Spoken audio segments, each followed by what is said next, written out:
Okay, welcome back to another episode of Cooking with Mr. Dan. Today it's an overcast day, about 77 high for today. Right now I think the high is already here. It's 10:30 in the morning. I'm making this recipe for a friend of mine, John. We call him J-Dog. He requested this. It's a French onion stuffed shells. That's what we're making, but not. I'm only making caramelized onions today because of the time thing. So I'm going to do that first, and then tomorrow I'll do the rest of the recipe. But for now, we're just going to do the caramelized onions my way. So without further ado, let's get to it. And if you're in a hurry to make caramelized onions, this recipe ain't for you because there's no real quick way of doing them. Here I have my 12-inch skillet that I got heating up. I got it on low right now. I don't want to put it on high because I don't want it to get too hot. Here we have my morning cup of joe. We got 5 small onions in here. I wanted 4 big onions, but with the Walmart delivery, they gave me puny ones. They were smaller than this one. Huh? This is a sweet Vidalia. These are supposed to be sweet, but I don't think they are.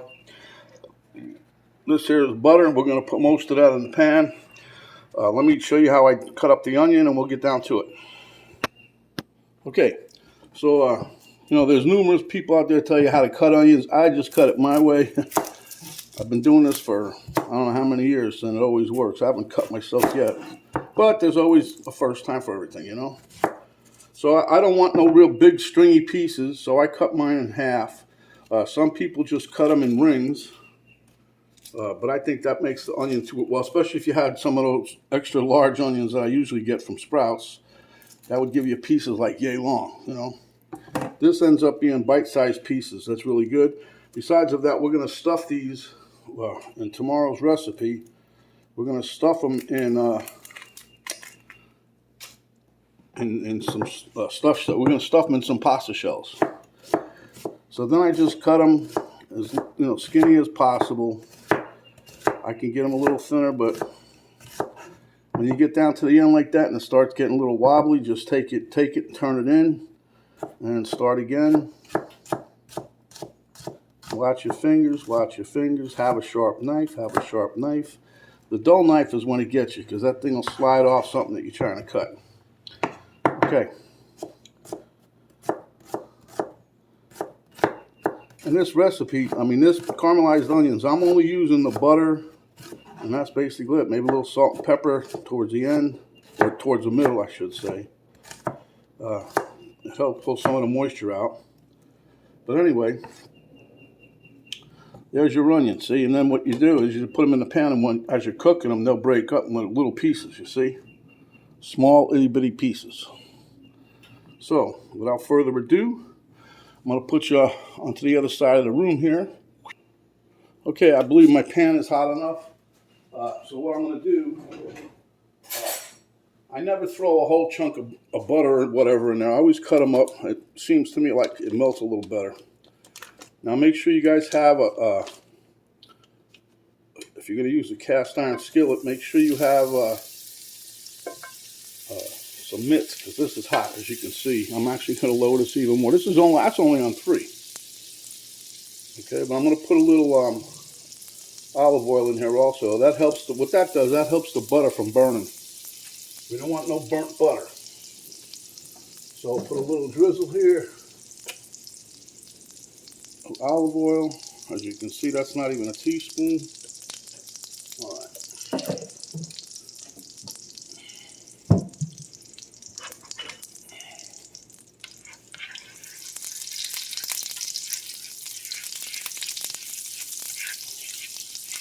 Now, I like using a cast iron because it gets hot, it does an even heat, and it holds the heat. So we want these onions to caramelize nice, a dark brown. So, now this is going to look monstrous, but that's why I used the big skillet. I have a bigger one, a 14-inch, but this is number 12.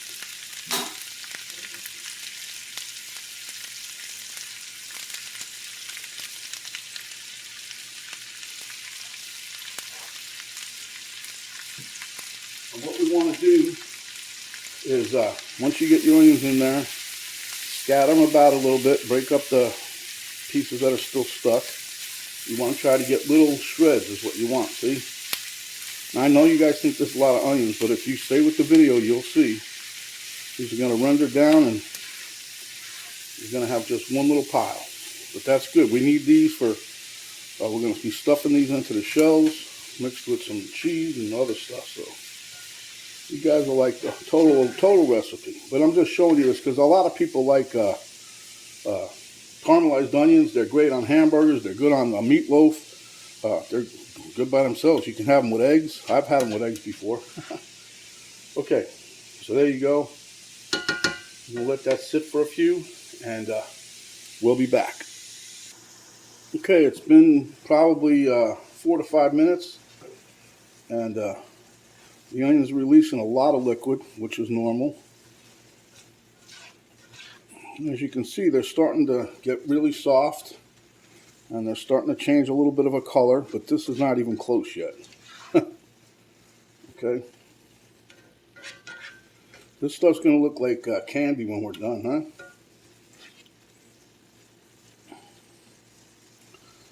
But it's going to be delicious. But this recipe, tell you the truth, knowing John, I don't know where he got it. Probably from one of his neighbors, I don't know. And then he sent me a link to a website.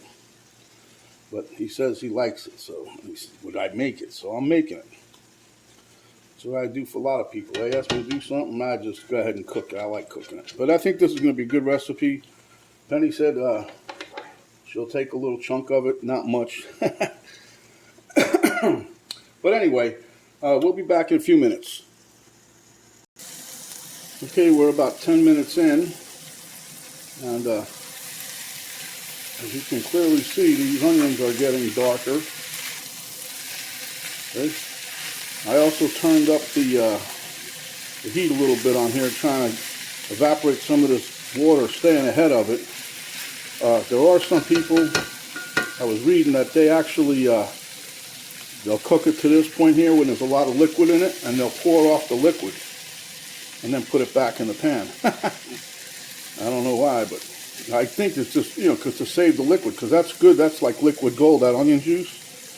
You can use that in a broth. You can use it to make a gravy. You can use it for veggie stock. You can use it for a lot of things. But at any rate, this is 10 minutes in, and I don't know if you guys can see it, but it's definitely turning a little darker. I'm going to add a little salt and pepper to it right now. Help pull a little bit more moisture out. There's my mix. Get a little swirl here. And I'm trying not to touch the onions because they're getting to the point now where they're going to start browning nice. And I don't want to mess them up. I don't want them to burn, but I don't want them to, I want them to do their thing, see? And I'll probably be turning the heat down once I get a little more of this moisture out of here. I only have it, it's not even halfway. This is on number 4, and there's not even 4. It's between the 3 and the 4, and we have, this goes as high as 7, so, or as high as 8, because it's 6 and then a long space and then it says high. I don't know. But I just want you to notice too that the onions have reduced in size. They're shrinking down, because that's because of the moisture. See, they got a lot of water, huh? Onions have a lot of water. Oh, God. Okay. So we'll be back in a few minutes after we cook down a little more. I don't know if you guys can really see it, but there's an amount of steam coming out of here. And that's what you want. The steam tells you that there's still moisture coming out. And that's what you're trying to do, get as much of that moisture out of there. This stuff's going to be like candy. Just wait. Okay, guys, I'm giving you an overhead shot just to show you. See this? Right about now, this is when, like, you go to a diner or whatever, and they get, this is what they call sauteed onions, right? They give it to you on a hamburger, or mix it with your eggs and bacon, whatever. This is not caramelized yet. But as you can see, it's getting there. We're about 15 to 16, maybe 17 minutes in. Okay, I turned the temp down because I'm not getting as much steam. But also, This is when you want to start, moving your onion around, because if there's any fond on the bottom, that nice little sticky things, little num-nums, you want to mix it in. But see, look this is how many onions we get out of that whole pan we had, right? But it's still not done yet. So we're gonna carry on. Just keep mixing and mixing and mixing.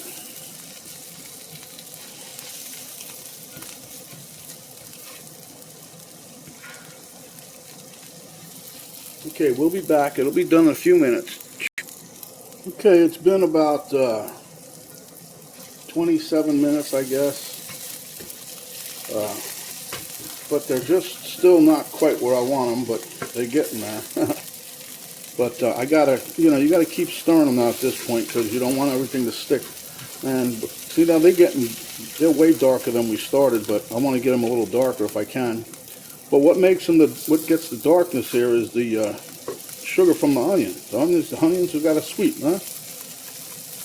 You ever eat an onion raw? You say, oh, it tastes like what? But you cook it, and how sweet it is. Same as garlic. Garlic's the same way. You get to a garlic to a certain point.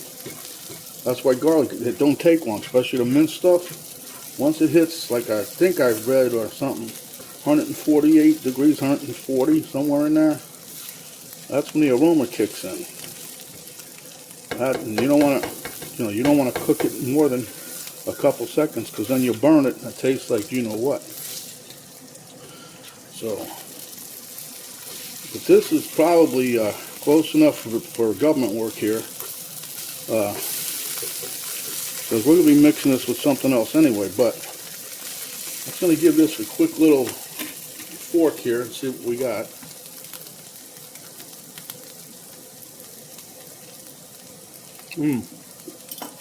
Wow. Yeah.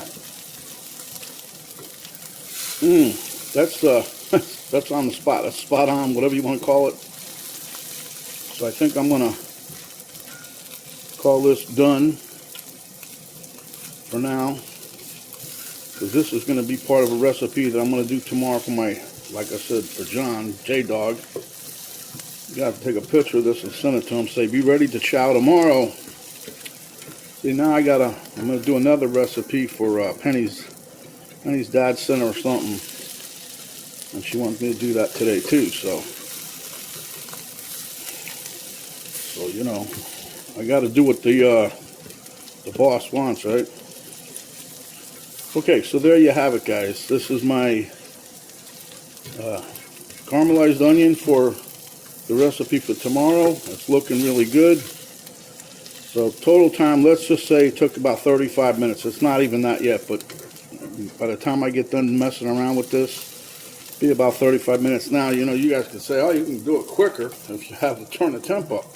Yeah, but that's when you get in the danger of burning something. Right now, the heat on this isn't much, but with cast iron, it stays hot. It gets hot and it stays hot. And each turn I do with this now, I'm getting more and more color on it. So, but it tastes delicious. I'll tell you that right now. And there's no other additives other than the olive oil and the butter and the chopped onion. That's all we put in there. And you got to put some kind of super lube, slip and slide in the pan, because you don't want the onions to stick in the beginning, see? And I only used maybe 2 tablespoons of butter. I don't even think it was that much, because I sliced them thin. And I got about a little more than 2 tablespoons left on that stick, and I believe that stick was like 3/4. It wasn't even a full stick. But anyhow, this is my rendition. So I want you guys to stay tuned. I don't know if it's going to be, we'll put these, I'm going to try to hook these two recipes, the 2 videos, not together, but put them back to back. So you guys keep watching and stay tuned, and watch the other part of the second part of this. And you guys will love that recipe, I'm pretty sure. And I haven't had it, but it sounds good, and I've read the recipe, so I think it'll be okay. Look at that. That's an onion burger. All right, we're out for now. This is Mr. Dan saying stay safe. And when you're hungry, stay hungry. When you are, come back and we'll give you another delicious recipe just like this here. This is Mr. Dan saying we're out.